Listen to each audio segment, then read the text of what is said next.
Everyone has a backstory. Whether simple or complex, happy or tragic, everyone has some crucial events in their past that make up who they are today. Their background, the way they grew up, and the decisions they made are all vital to understanding who your character is. Done poorly, they can end up feeling cliche, melodramatic, unrealistic, or simply just fall flat.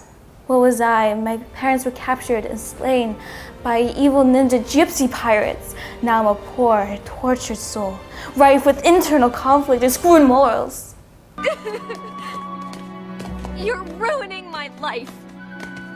Sometimes a backstory can be very simple. Like Kuzco's backstory in The Emperor's New Groove was simply that every single need of him was met and everyone practically worshipped him. And that was enough to contribute to his spoiled and flamboyant personality.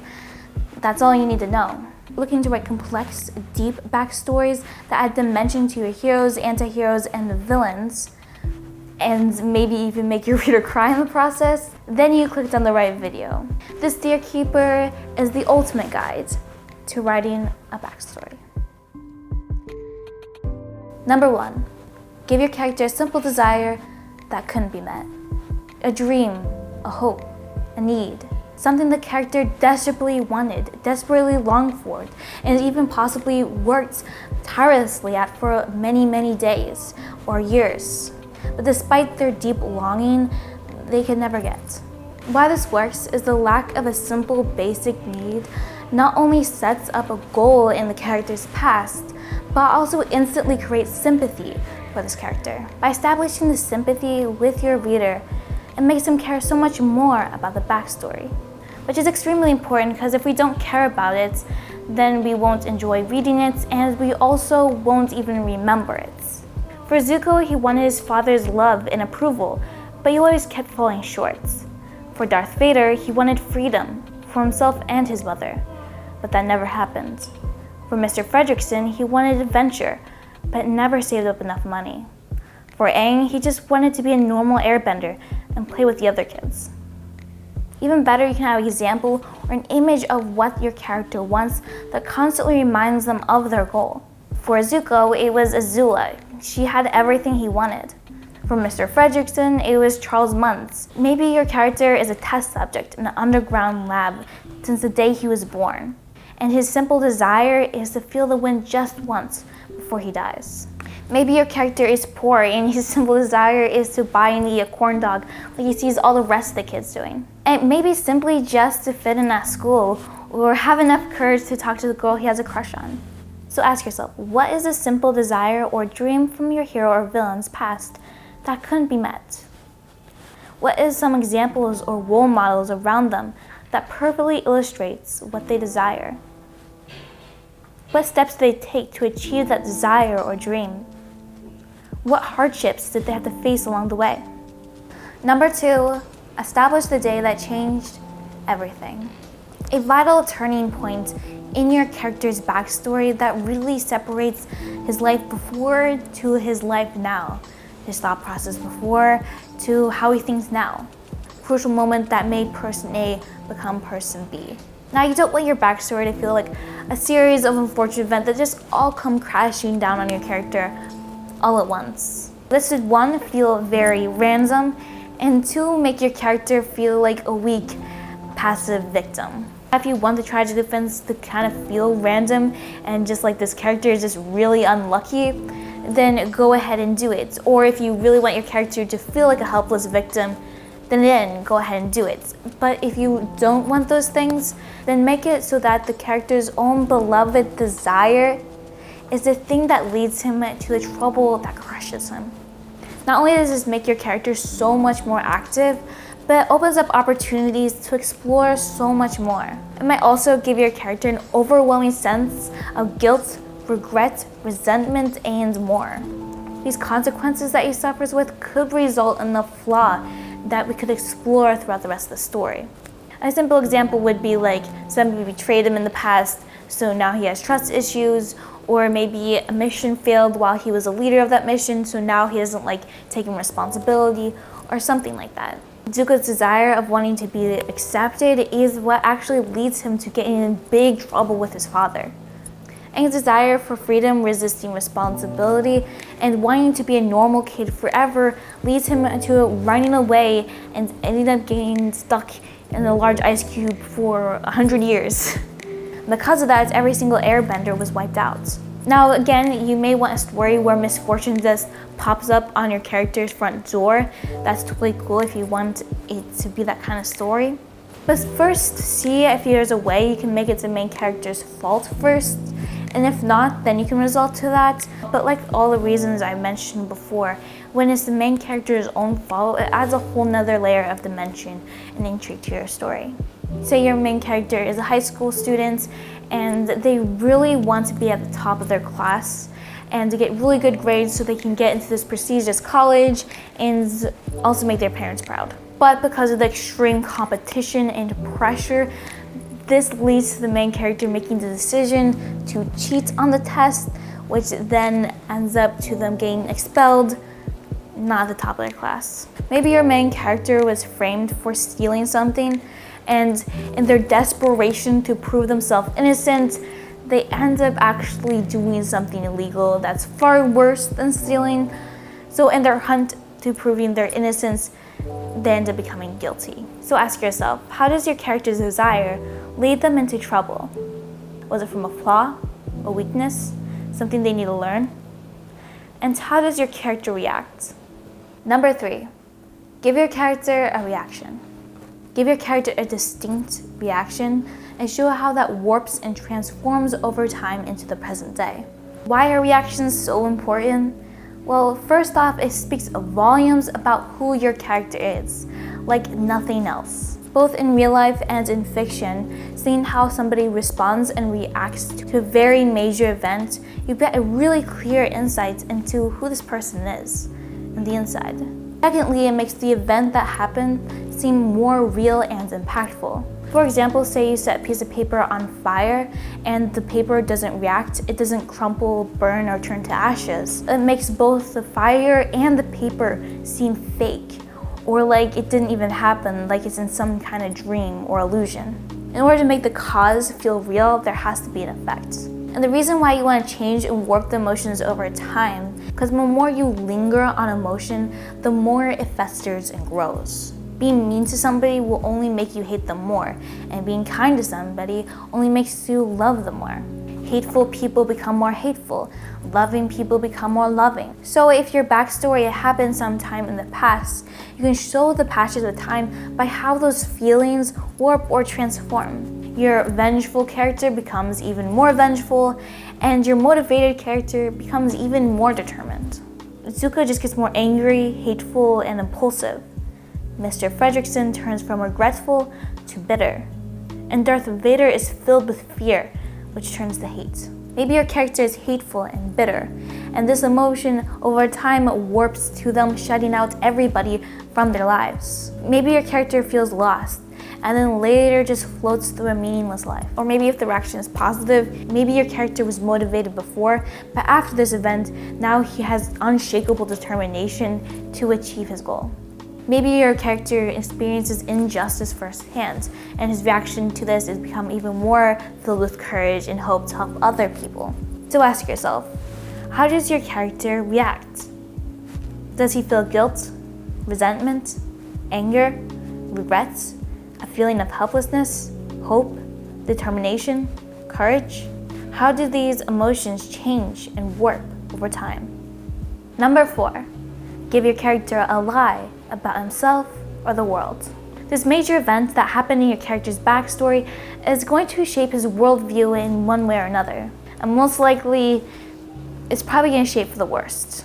They're either going to develop a lie about themselves or about the world that greatly determines on how they act in the present. And this lie is going to be the base of their character arc.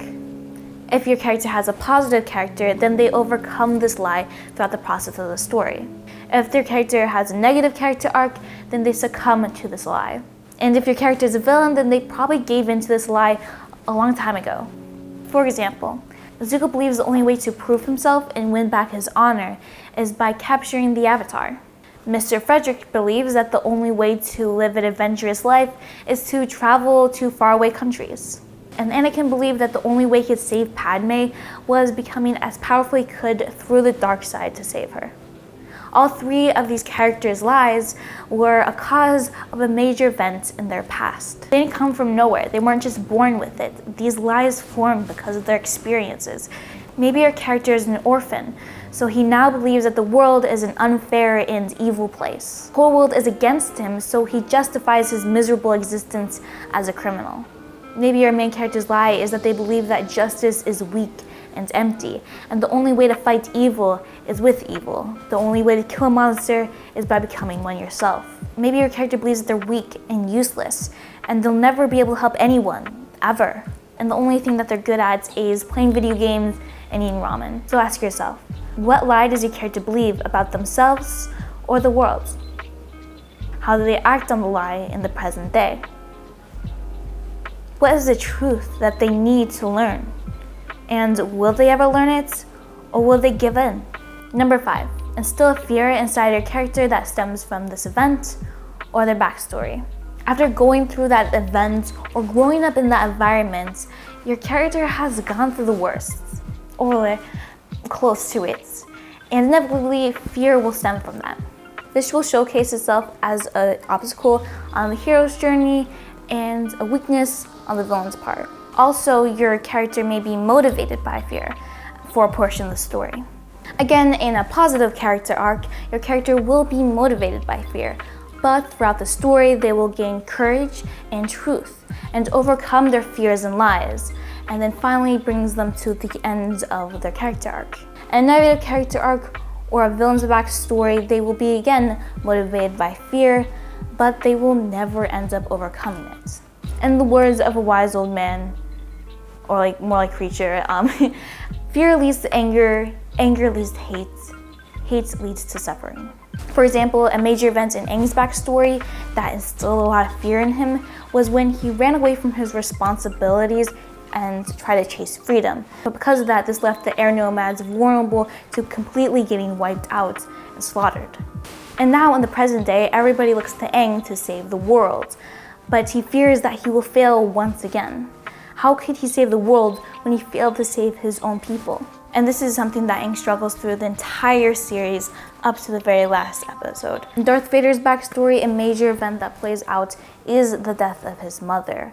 He felt that he was too weak to save his mother, and he failed to save his mother, even though he was a Jedi. When Padme was on the verge of death, he got flashbacks to when his mother died, and he feared that Padme would also die just like his mother. And in his desperation, he resorts to the dark side to be able to gain enough power to hopefully save Padme. Maybe your character fears opening up to people and then later on being betrayed. Maybe your character fears being abandoned. Maybe your character fears being poor and homeless on the streets. So look at a major event in your character's backstory and try to see what kind of fears would result from that. Ask yourself, what fear stems from their backstory? How does it hinder their goal? How does it make their life more miserable? Number 6, motivate the character in the present day.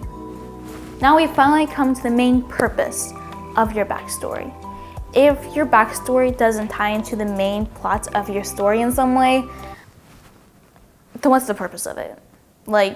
If it doesn't do anything to the main plot, then you better just kick it out to the side curb.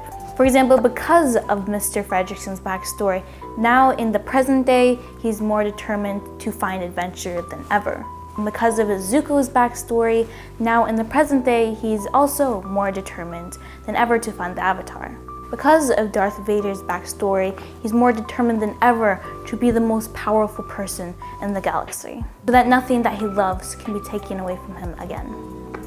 So how does your character's backstory have real and tangible consequences in the present day of your main plots? Maybe your character's long backstory of imprisonment and powerlessness motivates them in the present day main plot to achieve power and freedom. Maybe your character's backstory of them being framed for a crime they didn't commit motivates them in the main plot, the present day, all the more to catch the real culprit. Maybe your character's backstory is they watch their father try so desperately hard and fail at starting a business. So now in the present day main plot, your character is all the more determined to run and start a very successful business. Now we move on to the final point of making a fantastic backstory, which is number 7, continue to haunt your character by giving them a reminder. This can be a literal or figurative scar that reminds the character of their past. A constant reminder not only keeps the backstory fresh in the main character's mind, but also in the reader's mind. And plus it adds that slight hint of sadness to your story.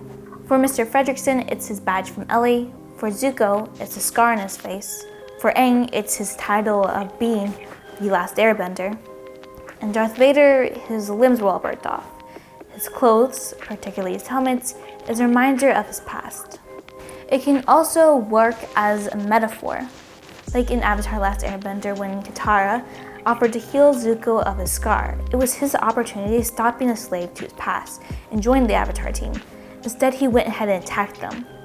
Or with Darth Vader's helmet. Luke taking off Vader's helmet was a particularly meaningful moment as the perfect love for his son ruled out all fear and hate from his past. Your character's reminder can be anything from pictures, meaningful objects, a person, a physical injury or a scar, and so on. So ask yourself, what continues to remind the character of their backstory, even to this day? So now that I give you the 7 things that develop a deep and meaningful backstory, now I'm going to give you a quick tip on when to deliver your backstory. And it all depends on necessity. When is the most vital moment to reveal the backstory to the readers before it starts to get confusing? In Avatar: Last Airbender, they set mystery and dread around Zuko's backstory, and they first make you wonder and want to know about it before they finally reveal his backstory. The third option is to not even reveal it at all, to just let it be implied, to let the main character's present day speak for itself. I recommend this one in particular if your main character's backstory is pretty simple. So ask yourself, do you really need to show your reader this backstory? If so, does your reader need to know the backstory to understand the rest of the story, or can it wait? How can you set up curiosity and dread about the character's backstory before letting the reader know? When is the most vital moment to reveal the character's backstory before it gets confusing to the reader? So those are the 7 things that me and my sister have studied across many different books and movies of backstories. I know we kind of just focused on Avatar: Last Airbender, Up, and Star Wars, but me and my sister have collected these from many different movies, shows, and books. Plus we've used it in our own stories, and honestly, our backstories have never been the same. So for some reason, when I'm just about finished with filming, now the rain clears up and the sun comes out, so thank you for the good timing, I guess, or lack thereof. So in summary, the 7 things are: give your character a simple desire that couldn't be met. 2, establish the day that changed everything. 3, give your character a reaction. 4, give the character a lie about themselves or the world. 6, instill a fear in your character that stems from this event or backstory.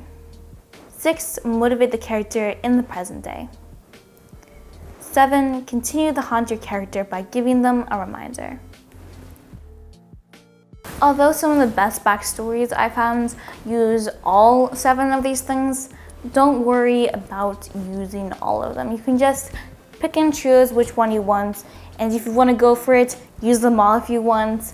But honestly, you don't really have to use all of them. It would be totally cool if you did, but you don't have to. And honestly, if you are going to use all 7 of these things, you can only use it for a particular 1 or 2 characters. Like maybe you want to use it for your hero and villain, but then keep the rest of your side characters more on simple kind of backstories. Because some great characters do have really simple backstories, and that's okay. So depending on the story and the character you want to write, that will kind of determine on what kind of backstory you want to write for your story. I personally love in-depth and deep backstories that you can actually see how this backstory shaped the person they are today. But if you want to keep it simple, that's totally cool as well. But just choose one of these points that you're most excited about, try it out, see how it works, and then maybe you're excited with the results you get, and then maybe you can try another, and so on. So just a quick reminder that Kingdom Pen does have a Patreon, so if you want to get your own writing personally critiqued line by line about characters, world building, all of that kind of stuff, then you can check out our Patreon, plus with a ton of other cool stuff. So yeah, we have that on our Patreon if you want to get your own writing personally critiqued, plus a bunch of other exclusive content. This video's comment question would be, what is one of your favorite backstories from a book, movie, show, any kind of story? What is one of your favorite? I'd love for you to let me know in the comments below. Thank you so very much for watching. Take heart, be courageous, and keep on writing. See ya.